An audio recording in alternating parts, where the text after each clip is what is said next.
Welcome to the Writer's Journey podcast. I'm Michael Laron, a science fiction and fantasy author on a journey to go from nobody to bestseller, and I'm documenting every step of the way.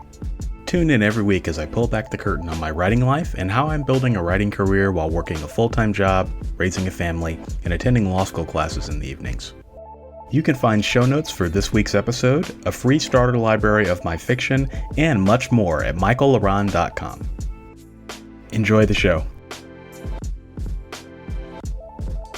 Hello and welcome to episode 40. In this month's Sketchbook episode, I wanted to share some of my favorite Christmas memories. We're getting close to Christmas, and here in the States, the snow is falling and Christmas lights are up on all the houses. This episode is a hodgepodge of my favorite Christmas memories, which I think is a great way to end the year. Christmas has always been an important holiday for my family, so not so much because of the gifts, but because of the time we spend together. We never went to church much, though after I married my wife, we do, and her family is more religious and church is a part of their holiday ritual. So I like Christmas. I don't care about the gifts, but I do like the snowy weather, seeing Christmas lights and decorations, and the various treats that people make, like gingerbread cookies and eggnog and all that good stuff. In fact, one of my favorite Christmas memories is about cookies. My dad ran a barber college for a long time, and around the end of the year, he always brought home gifts that his customers would bring him. It seemed like every day in December he would come home with some kind of gift. Cheese and crackers, tickets to a show, or my favorite, Archway cookies. One of his customers was, I believe, a distributor of Archway cookies, which are a relatively popular brand of cookies here in the States. He'd always send my dad home with packs and packs of cookies. Chocolate chip, oatmeal raisin, molasses, lemon. My sister and I would always snack on them for weeks. The cookies were huge, too, with like 6 to 9 per package. I don't know why, but those cookies always bring back memories for me. Another thing that brings back memories is the smell of pine.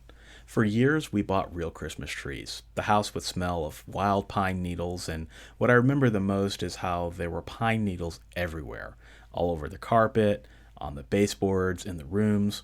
The trees shed their needles like hair, and after Christmas, we'd have to vacuum the entire house several times. And we were finding pine needles in February.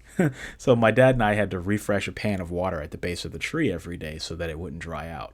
We'd decorate our Christmas tree with ornaments, tinsel, and strings of colorful lights, all while listening to smooth jazz. My parents had a nice stereo system with huge speakers, and my dad was a fan of Kenny G, so we'd listen to Kenny G's Christmas album while drinking hot chocolate and decorating the tree. We'd eat those wonderful Archway cookies, too. Another of my favorite Christmas memories is snow. Everyone loves snow, but there's one memory I'll never forget. We lived in a condo complex, and there was a Walgreens about 2 blocks away, so whenever I had a little cash, I'd often throw it in my pocket and walk over to Walgreens so I could buy a soda or candy. I was 9 or 10, and I bought candy a lot. One day, after a fresh snow, the walk was slow-going and cold. I trudged through the grassy clearing behind our condo complex through all the snow to the edge of the neighborhood where Walgreens was. And I remember the intense, quiet stillness. I stood on the sidewalk with my neighborhood behind me, the fire station across the street, which was silent. The Walgreens sits on a major street, and there wasn't a single car on the road. I was the only person outside, and for a moment, I was one with the glittering snow. The funny part is that when I bought my candy and walked home, the street was full of cars. I happened to be on the street at the perfect time, and it's a moment I'll never forget. Now, no Christmas is complete without presents, and we definitely practice gift giving as a family. As a kid, I always liked looking at wrapping paper. I don't know why.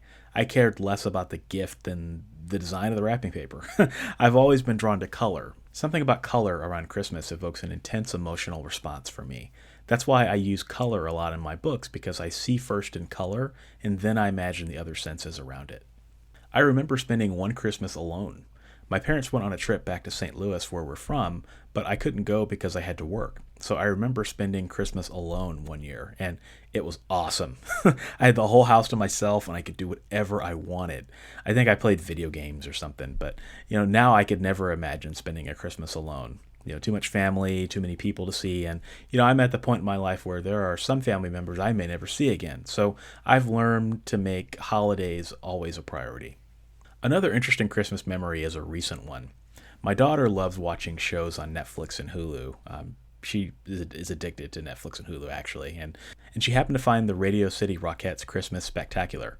She watched it over and over. And as a parent of a 2-year-old, trust me when I say that hearing the same songs over and over and over gets old really fast. But this movie never got old for me for some reason. I love the music, the sentiment, the characters, and the dancers, and it's just such a great show from a showmanship perspective. Everything is perfect. I still get chills every time I watch The Curtain Call. I've equated that musical with Christmas. I can't spend a Christmas season without watching it a few times, even though my daughter has moved on to new and different shows. Anyway, those are random memories that were on my mind lately as I head into another Christmas season. Wherever you are, if you celebrate Christmas, I'm sure that you have memories of your own, and I certainly invite you to share them with me on the show notes page for this episode at michaellaron.com/episode 40. If you don't celebrate Christmas, that's fine too. Share your favorite family memory with me. I am grateful for all of you who listen to this show, and I wish you and your families all the best this holiday season. Have fun, be merry, be safe, and don't sweat the little things. As for me, I'll be drinking cinnamon tea and watching the Rockettes. Thanks for joining me this week. If you like this episode, you'll enjoy my backlist episodes at michaellaron.com/podcast. For your free starter library of my favorite novels, join my fan club by visiting michaellaron.com/fanclub. If you're a writer and you want to connect with me further, check out my YouTube channel, Author Level Up, for helpful writing advice at authorlevelup.com. Thanks for listening, and I'll be back next week.